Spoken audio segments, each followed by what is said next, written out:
Kia ora. So, I hope these bitches ain't jumping on. Yeah, cool.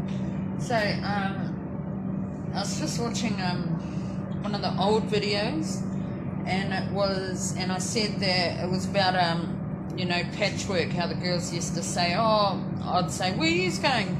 And they're like, oh, we're going out to the Oval, do some patchwork. And I'd say, like, someone just jumped on. And I'd say, like, oh, patchwork, like what? Knitting or sewing? And they're like, no. So, you get every girl that goes into jail and they're a smoker, you get, because there's no smoking, so you get a nicotine patch. And patchwork is when the girls go onto the Oval and they sit out the front of the reception unit where all the newbies come in, and they just pick them off. When the newbies go out for some fresh air, oi, chuck us your patch, your nicotine patch. And that's patchwork, standover tactics, pretty much. And what they want the nicotine patch for is because, I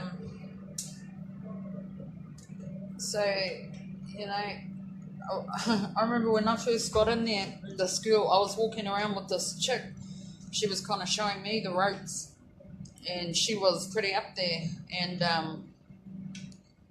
anyways, this chick comes up to her and she's like, oi, doll, I need a ball. And she's like, all right, I'll see what I can do.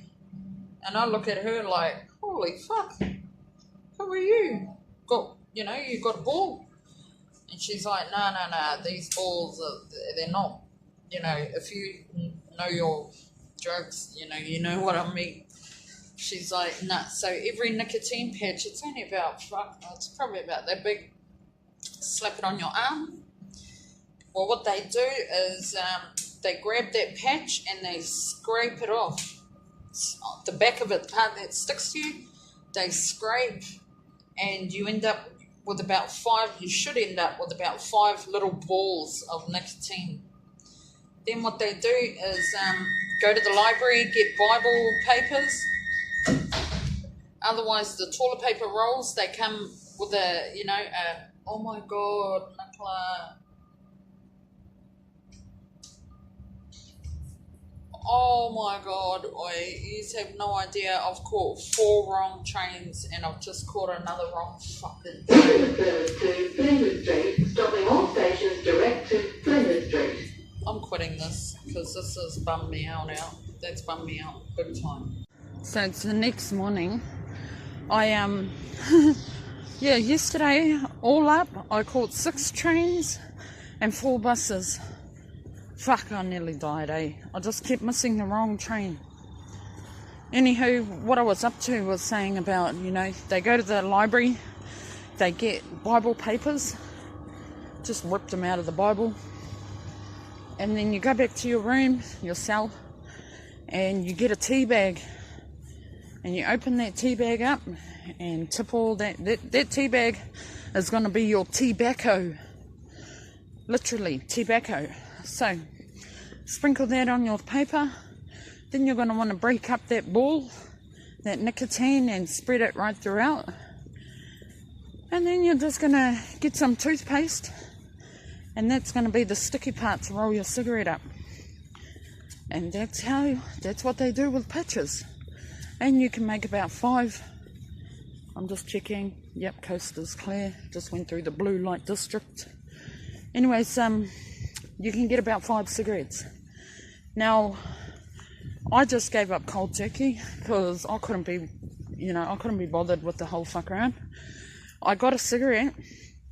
First of all, I felt like the hugest criminal walking around. I felt like I was walking around with an ounce, just having the cigarette. Didn't want it in my cell. Didn't even want the smell of it on my fingers. Anyway, so I says to some of the Sudanese girls, oi, I got a ciggy, geez, They're like, oh, fuck, yeah. And this is why I gave up cold turkey, was because it took us from 7:30 in the morning to when we got unlocked to 7 o'clock at night, when we got half an hour before we were going to get locked up again, to fucking light that cigarette. And by the time we found the lighter, we didn't find the lighter. One of the girls was in an open unit, so they had access to a toaster. So anyway, she comes out with the cigarette, and by then, you know, I was over it. I had one puff and it tasted like fucking shit. So I said, nah, you have it. I said, nah, you have it. And I started walking away. Next minute I heard bang, bang, bang on the window. And they were smoking right outside of fucking one of the CO, one of the correctional officers' window. Oh, next minute they got ridden up. And they were on early lockdown. So for the next 3 weeks, instead of getting locked in your cell at 7:30, they got locked in their cell at 3 o'clock. So I just escaped. And I was like, oh, nah, man, that's me. I'm done. Fuck that. I'm giving up. So for the first time in 20 years, I gave up smoking in there. And as you can tell from my videos, as soon as I got out, you know, straight back.